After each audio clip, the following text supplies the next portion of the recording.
My name is Kate Wild and we are filming from the Autism Treatment Center of America. I am a teacher here in the Sunrise program and very excited to share with you a kind of a recipe, some ideas and thoughts so that you at home with your children can create pre-planned games to take into the playroom with your children. So what are some things that you would be really useful for you to think about as you create games for your children?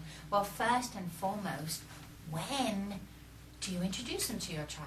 When you're in the room, what are the signs from your child that you can look for so that you can know that, yes, I can introduce my game. How exciting!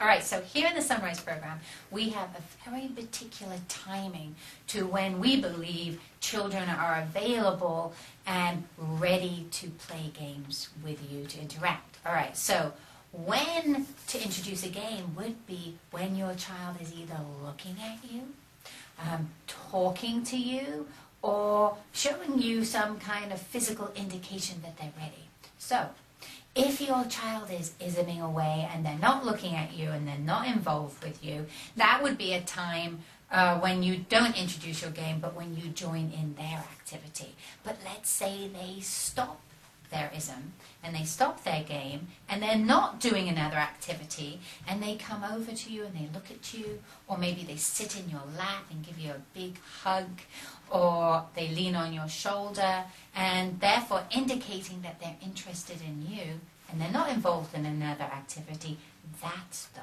perfect time to introduce your game to them.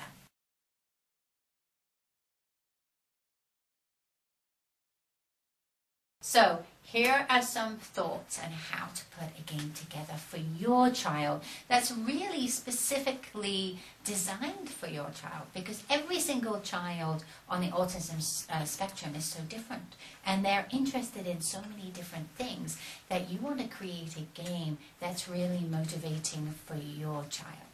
So the first ingredient to put into this game recipe is to put in the game itself your child's motivation so that they would be more inclined to want to play this amazing game. So how do you know what your child's motivation is? Interesting. Okay, so you want to become a detective and really watch your child, because the things that are motivating your child are either what they show pleasure in, what they smile at, or it's something that they do a lot, that they spend a lot of their time doing. So for instance, some motivations are going to be really easy for you to see. If your child really likes it when you tickle them, they laugh and they smile and they show you again and again that they want you to tickle them, that is a motivation. Maybe they're showing you that they love it when you squeeze their feet and they keep giving you their feet or their hands again. Well, clearly, squeezing their feet or hands would be a great motivation. Maybe they like to jump on your back and ride around the room with them, and they love to be physically moved or spun around in circles with you. Well then, physical ride games, that would be a motivation for them. Maybe you notice that your child might not like any of the things that I mentioned, but they love and spend so much time dropping things in front of their eyes. Maybe they pick up lots of little pieces of paper that they rolled into little balls and they pick it up and they watch it fall. Maybe they watch pencils fall down. So watching things fall would be a motivation that is really enjoyable for them. Maybe your child likes to carry around a fork or a wooden spoon or a belt or a stuffed animal.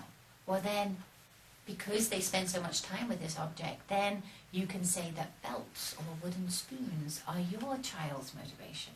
Maybe your child loves to talk and look at the Hoover or the vacuum, if you're American.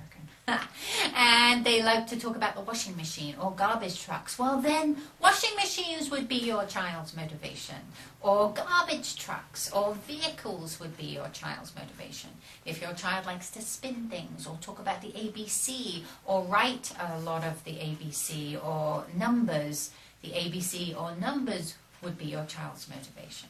So if you look at things your child likes to do a lot, or things that they smile and laugh at, then these are clearly your child's motivation. So you can create a list of what your child really enjoys.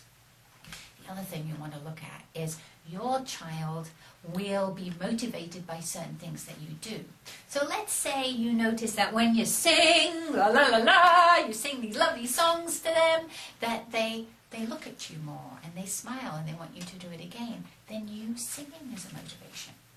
Maybe when you make sound effects, bing, bing, bing, bing, bing, these kind of sound effects, they laugh and they think it's funny.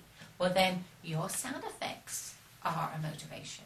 Maybe you notice that when you do big movements and you put your arms in the air and you twirl around, or you pretend to fall over, and that you do things in a very silly slapstick kind of way, or you pretend to run in slow motion. That's really motivating for your child. So there are things that you will do that are motivations for your child that you want to look for and put into your game. There are things that they will spend a lot of time even by themselves doing that would be a motivation. And there are things that they show you by laughing and giggling and wanting a lot. That is their motivation. Oh, one other thing, characters can often be a motivation. So maybe your child likes Postman Pat.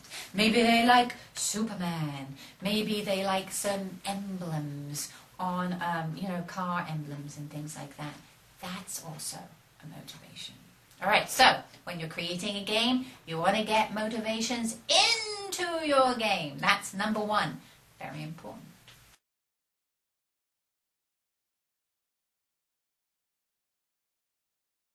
So the second ingredient in your recipe of the most perfect specific game for your child would be to think about what do you want them to learn in this game?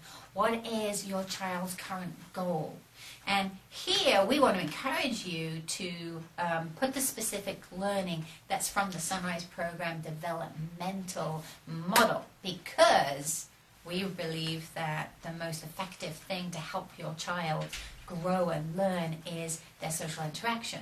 So you want to think about, all right, so do I want to encourage my child to look at me more, to really enhance their eye contact? So maybe the goal is to start and continue an interaction. Maybe your child's goal is to listen to look as they're listening to somebody talk.